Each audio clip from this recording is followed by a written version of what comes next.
I met some dude and he had put a gun to my head. Biggest risk factors are pretty much dying, getting raped.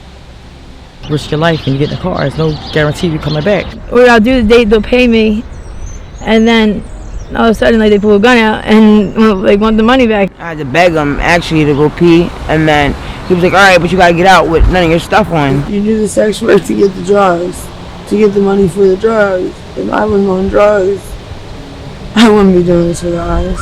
I got a couple girlfriends that didn't come back. Like, you think I want to be on getting stared at walking down the street? No, but I need fucking money for my fucking drugs.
Welcome to Kensington, Philadelphia, known as the Badlands, where every corner holds a story of loss and despair.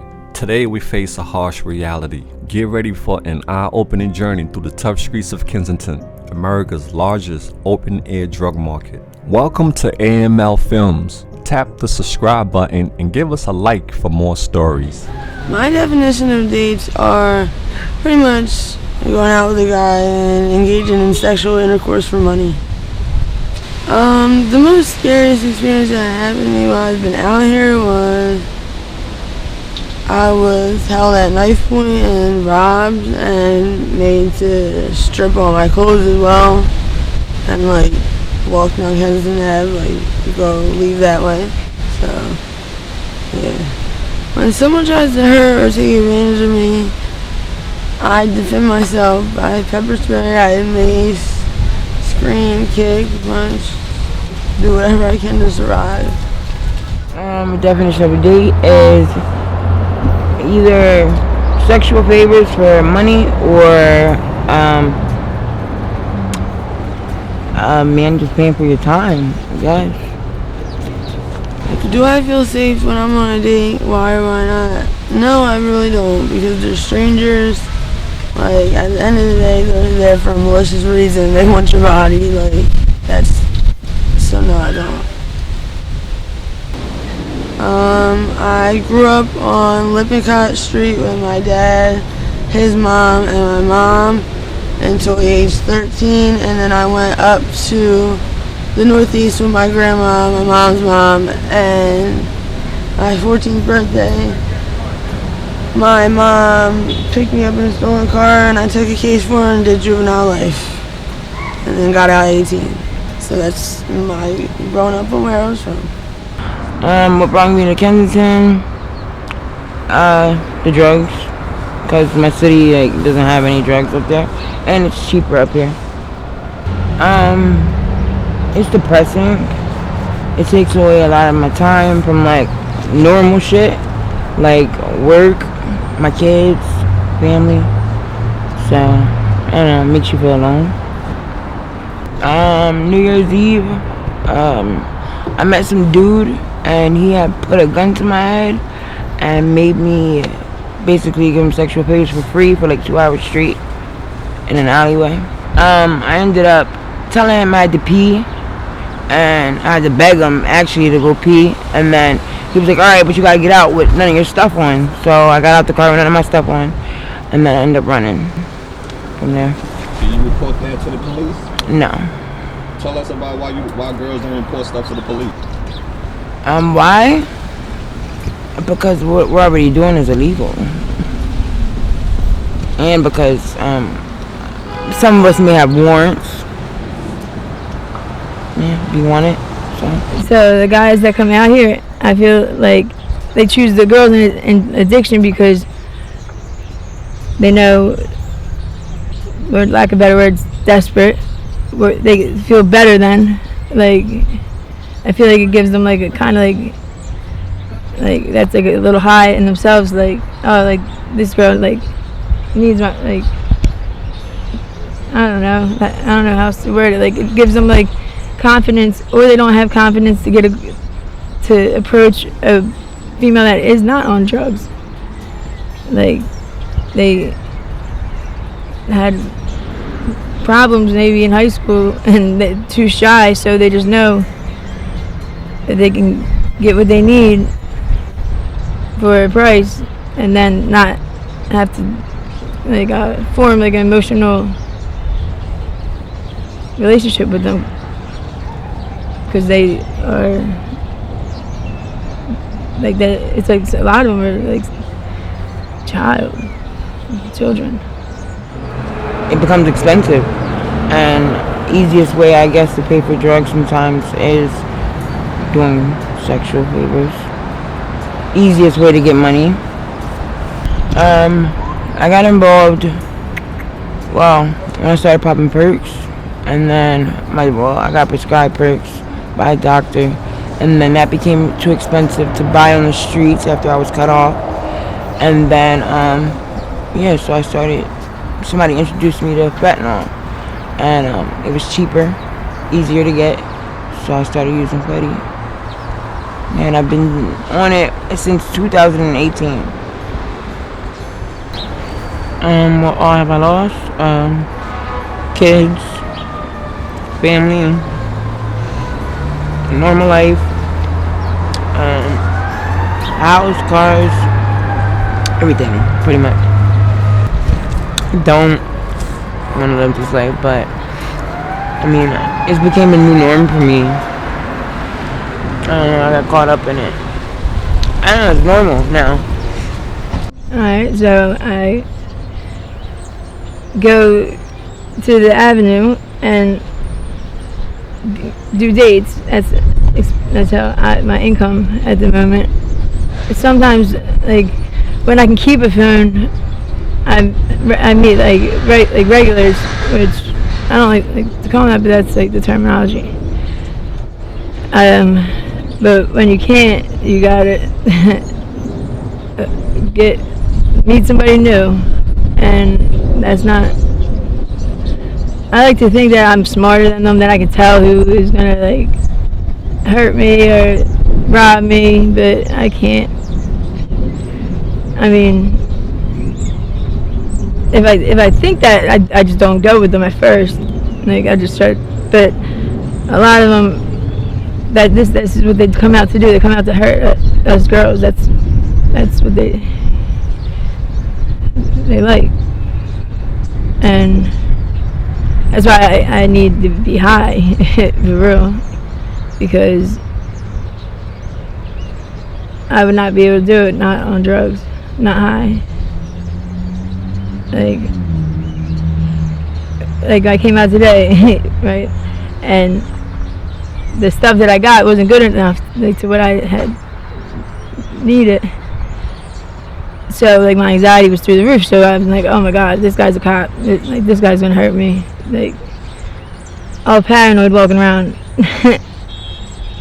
But I don't know if it's because I come out during the night, but the daytime scares me, because every time I was like assaulted, it was during the day.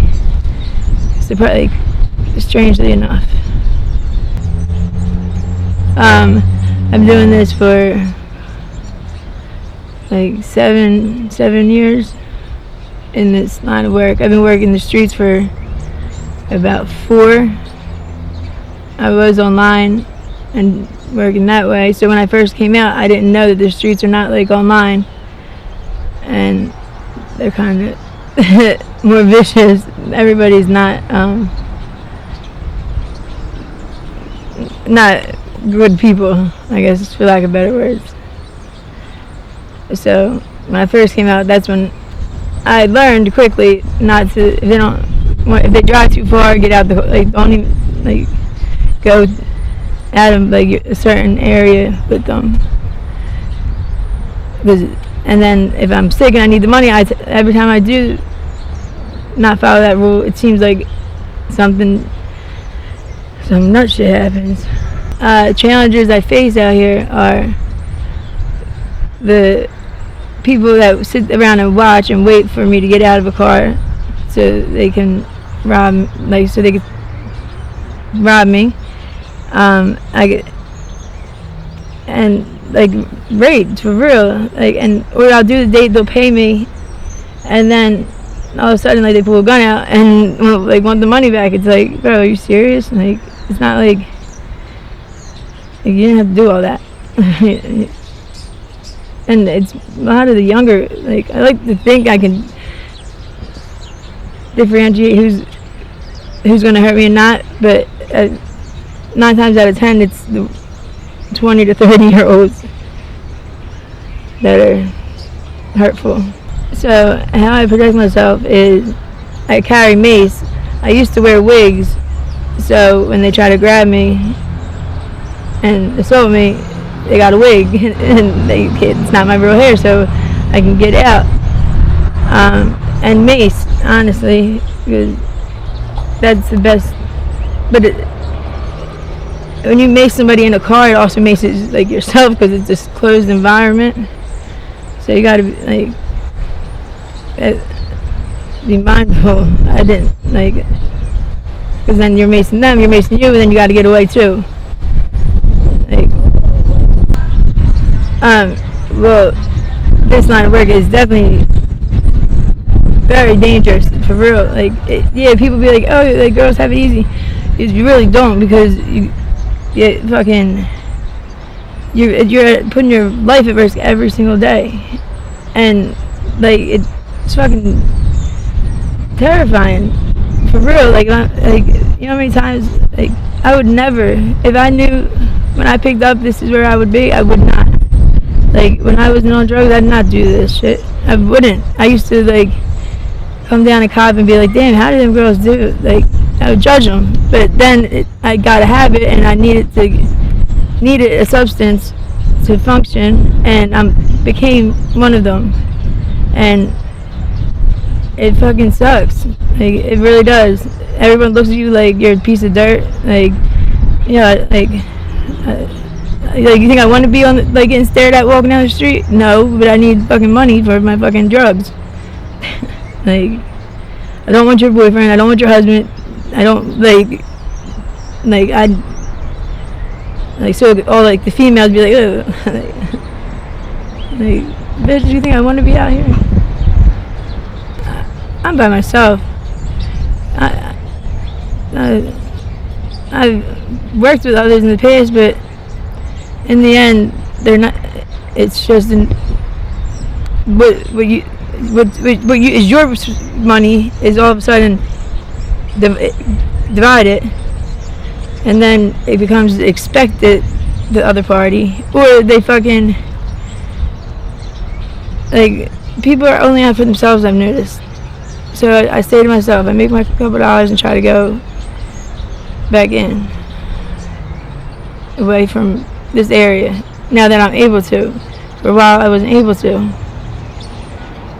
So, but that also is why I think I have such anxiety when I come out to do dates, because all the bad shit comes to my head, oh, he looks like a cop, oh, he looks like he's probably gonna rob me, oh, he looks like the guy from, I'm more mindful, because I'm more sober of the risk.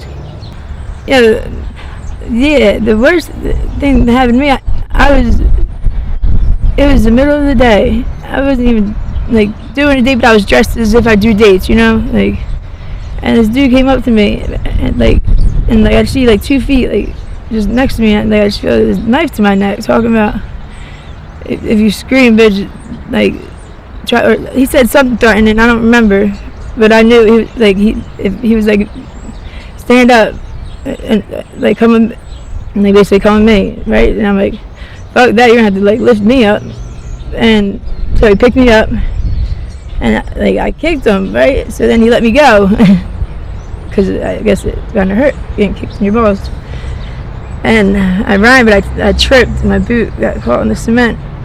And this was like broad daylight. Yo, he was hitting me like a grown man. He took my fucking clothes, brought me down, like behind the car, like, and it was cold out, like, and I was screaming like so loud. And eventually somebody came, but by then, like, I had no clothes. And so like Ryan got in their car, and but like I looked in the rearview mirror, and like this dude was like picking like my clothes up, like fascinated with them. Like it was like he was like a psychopath. Like something was not right in his mind. Like he was like picking them up. Like I don't know. Like I never like that's like something like you see on like the TV, like the horror, like the psychopaths that are in jail now. Like, and he was only like probably like 20. A day in my life looks like in the morning I get up. It's rough. A lot of times I don't even get sleep. So a lot of times I don't sleep at all. It's hard to be out here sleeping. So a lot of times in the morning I get up. I try to start off with a little coffee. I call it human gasoline, my coffee. And of course I have to have my wake up, as we call it our wake up. If I don't have it, I'll be sick. So, and that sucks. A lot of people think that we enjoy it, just getting on, but a lot of times it's hard. It's like an imprisonment in your own body, About maybe 8 years ago, I would have enjoyed it, but now it's like a must, And I've been an addict I'm 37. I've been an addict for maybe like 12 years, 13 years, something like that. Each day get harder and harder, but I try to make it easier and easier. Like I call it a self-sacrifice, where I might do less and less of my addiction, and I'm addicted to opiates and cocaine. Being an addict is very, very judgmental. People don't have mercy on us out here. Like we get it the hardest out here actually. And a lot of times I try to get a date. That's like the fastest way to get money. But everybody got their different ways of doing dates, It does suck. It's make you feel like a little. A lot of times I want to get up. I don't feel like being bothered with it. But it's a hard day. Like at night, when nighttime finally comes, a lot of times I don't even know track of time or like the days. And it's crazy, but that's how it be. Like it's just, oh my God. Sometimes the days don't go by fast enough. I used to always ask God, why wake up? I was just recently diagnosed with diabetes, so that's another thing I've been dealing with for like the past maybe like 30, almost 60 days. And being out here, like I was always sick. Like the opiate gave me diabetes, believe it or not. And it keeps sick without it. But I mean, God's willing, I try to do less and less of it, because it's less of a hassle.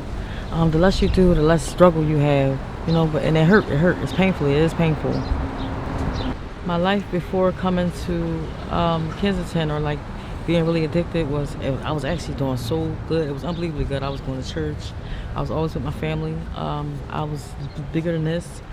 Like my weight is usually bigger than this, but you always ripping and running constantly out here chasing after either money or trying to get well or food. So it's like one thing or the other. Either I eat, or I gotta get my addiction together, or I can't eat. So it's like you can't win for losing out here. Man, it's actually really rough. It's going to get cold too soon, and it's like, oh my God, once again in the wintertime, through the graces of God, I do not know how I make it in the cold. I don't know, but I'm praying to God that I have a little bit more help this winter. My family ain't really around. They don't like the fact that I get on, so I don't have help from my family. They feel like they're helping me get on, but it's not like that. A wise person also once said, ignoring is ignorance. So I feel like sometimes they don't put enough time into figuring out, how to help me, But that might sound selfish to some people, but, family means togetherness, But, who am I, right? Just an addict. I've been in Kensington for about 5 years now. I've been using for damn near my whole life. I always was using some type of substance. Besides the couple months here and there I had clean. I have a child who is about to be 14. My family is like supportive of me, but it's hard because how do you like support somebody when they can only help themselves? So I avoid going there because I don't like them see me like this, because I know what I'm like off drugs. Like, I know it hurts them, but I don't know, I do my best. It's kind of doesn't come with instructions on how to fucking live a normal life and be on drugs.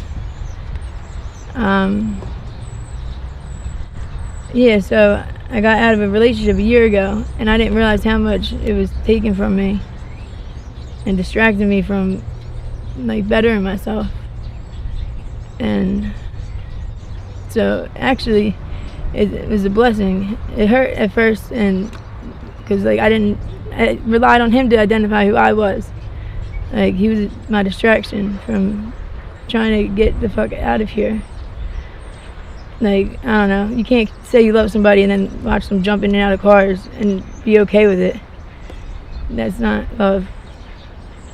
But I accepted it because I didn't want to be alone.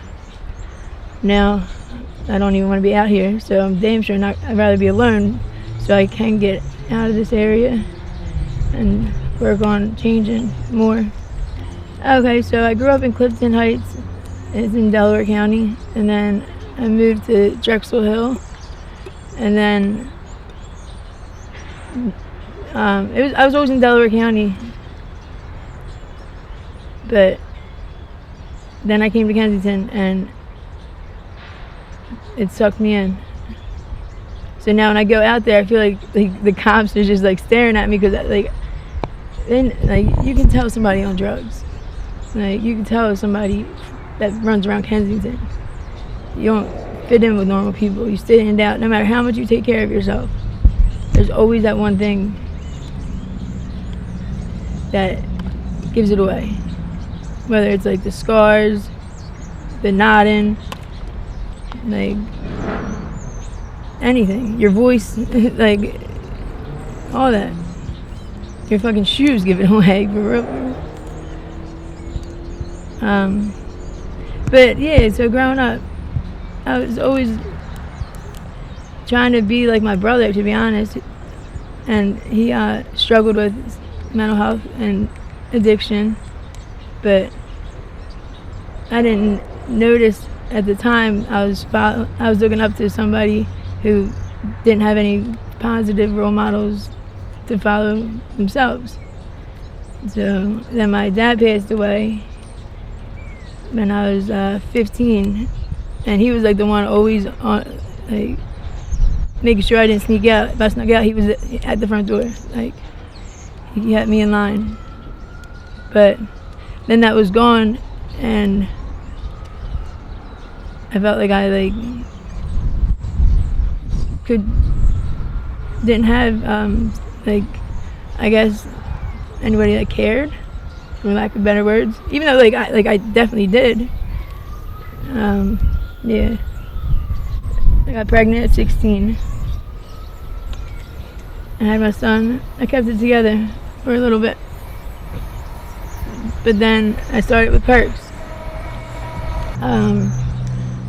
So then perks got too expensive, and I met this guy who was way older than me, who had no business being with me. I had no business being with him, for real. And he introduced me to heroin. And the first time I did it, I didn't know it was. I didn't know anything about it. I just knew I was sick from the perks and didn't have money for them. And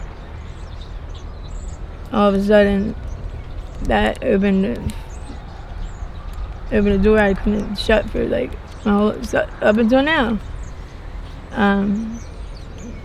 I still didn't go to Kensington though. I was always in like Delaware County. And then I went to jail in and out of my kid's life, like barely in my kid's life. I like to say I was, but in all reality, for like 3 months at a time, 6 months, I wasn't.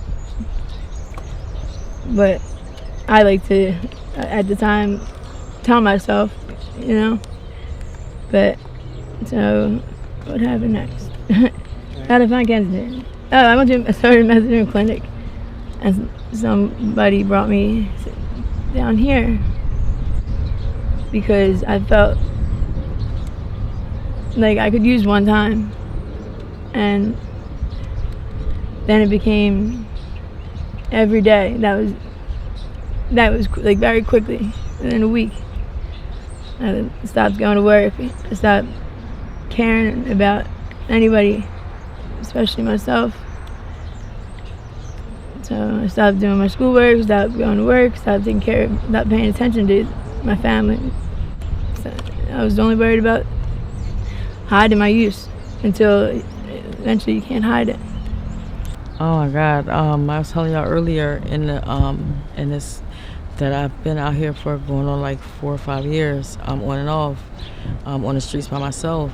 And wow, the first 2 years out here, it's crazy. I've been almost stabbed up. I've been held at gunpoint. I've been sexually assaulted a couple times. I've been robbed. And it's unbelievable. And these are by people that I knew, like they were familiar faces. So just talking about that sometimes makes me tear up a bit, because I felt like I was hiding from the boogeyman, but I was with the boogeyman himself. And not to have nobody to talk to about that was horrible. It was the worst thing ever. And just when some of the girls go through it so much that it's like it's normal almost. So when we go through it, we can't scream help to somebody and people are like, well, you out there, you bought that. And it's not like that. Like some of us ain't got no choice. It's how we eat, it's how we live. And if we don't, we'd be dead out here, you know? So yeah, I've been through some weird, really scary situations that make me tear up a lot. I miss my kids a lot of times. My kids, they're angry at me. They feel like, wow, my mom got a sickness and they wanted to be over with. And the sickness was going on forever. And it's not an overnight process, you know. Every time I try to, you know, I've been to rehab twice. I've overdosed over 45 times. I've been in 3 medically induced comas. You probably figure, well, man, you should be done with it. It don't work like that, though. When you're addict and you are addicted, everything becomes a trigger. Like, and it's small. I had to learn my triggers for one. I had to learn my triggers. Being in rehab, I learned my triggers, and I'm like, wow, I've been in rehab twice.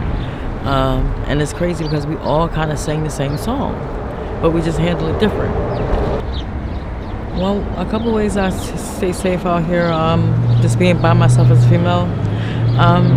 I look for the same sign. I look for signs of like when you go through trauma situations. A lot of times it's the same kind of signs. They also the same signs, just different face. So I look for those same signs, and whether it's a female, whether it's a male, whether it's a couple, I look for the same signs in them. And a lot of times they get themselves up. But sometimes you be so desperate to get yourself together or get well, you be like, look, I gotta try to go through this a little bit. So you don't know if you're putting yourself in a crazy situation, and sometimes you don't. The person sometimes he's just as scared as you be. So it's like, I make sure I got some mace on me, or some type of pocket knife, or my utensil I use. I try to make sure that's at least on hand, so I, if I gotta pull it out or something. It's a shame to be like that, but we don't on the streets have to be like that. You have to. You can't, oh my goodness, you can't trust a person as far as you can see them. And it don't matter if you know them. A lot of times they'll be the ones. When you out here, I would say this to any female, always go with your own gut feeling. I don't care how nice a person look, how much money they offer. A lot of times the more money, the more problems, and it's true. Like, first of all, make eye contact with them. Make sure they make eye contact with you. Do not be afraid to speak out on what you like and don't like when you're dealing with a person, because it's either that, or if y'all can't both come to an agreement, no. If you don't feel safe with that person or wherever y'all at, don't do it. Go with your gut feeling, and always carry at least mace. I don't care what it is, but carry some mace on you. I call that a liquid gun, because you can pull it out, and if a person is blinded, they can't do nothing, and you can get up out the scene real quick. But you'll be surprised, like. And it's a lot of pervs out here. I got attacked being too friendly and too trusting. But I learned from my experience. That's what I'm saying. Always go with your gut. That's why all the females out there. Always go with your own gut, and y'all take your own advice. Don't let follow after nobody. I don't care, your girlfriend, family, whoever. go with your own gut, because you the one got to put up with that. People don't know what we go through when we get in these cars with, you always risk your life when you get in the car. There's no guarantee you're coming back. I got a couple girlfriends that didn't come back, and to this day, it's unbelievable because they were the sweetest people that you would ever meet. But when you out here on the streets, you get caught up in some stupid stuff sometimes, and every decision you make. Okay, this is another thing. We go through a lot of noise out here too. Every decision we make, every action got a reaction. Every decision we make affects our life, every second of our life, every little decision we make. And I learned that too. Don't seem like much, but it is. It is. And always remember, I tell people, always remember that, because I do every day. I try to fucking do everything they say and be like, try to remind them that I'm a person, like that. Yeah, like I just go like,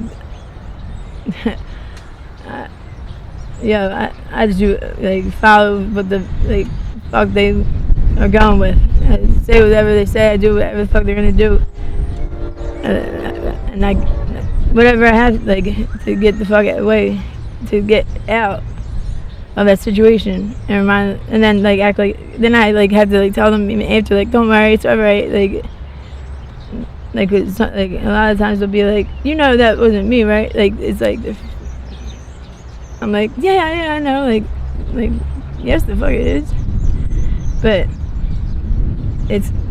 that's the best thing I've found to do if I don't have my mace next to me. I do have family and friends. If I called, I know they would help me, and like as best as they could. Not like for drugs, but like if I really wanted to change my life and do like, and needed help for real, like I know my mom would drop everything. I definitely do see a way out of this lifestyle for myself. It just takes me wanting to change, which I do. I plan to go back to rehab tomorrow. I was just over for 2 months. It's trial and error, but you just don't give up. The police presence doesn't really still affect my work that much to me. It does make me feel safer though, honestly. I feel like the dates are a little bit more edge and kind of don't want to like trail off or do anything malicious because of the cops spotting me around and stuff like that. If I could change one thing about Kensington, I would just change the people's mindsets. If we all had better mindsets and tried to help each other, probably would all be out of here a lot faster. The help and support I wish was available to me now is, honestly, I liked when the American workers came around and like rode the SEPTA buses and walked around all day. Like honestly, they really helped me. I grew a relationship with a couple of them, and just it was hard to see them not be there anymore. I always think about my future and what I want it to look like. I'm starting to get emotional. Just as long as my future has me with my son in it, it's a great future. The message I have for young women is, you are beautiful, you don't need to submit to a man, and there's other ways to do this. And if you do succumb to being out here, do not do this. The root cause of my addiction was honestly the abuse physically and sexually growing up. And then when I did get in my relationship when I got out of juvenile life, it was abusive as well, and I couldn't handle that. And then I gave birth to my son, and I couldn't handle postpartum depression either, so I turned to drugs in that moment, and I've been on drugs since.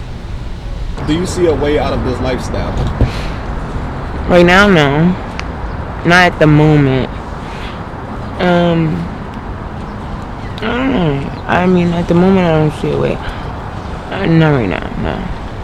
If I can change something about Kensington, it would be the way we're treated as people. I mean, us addicts. How easy it is to get drugs.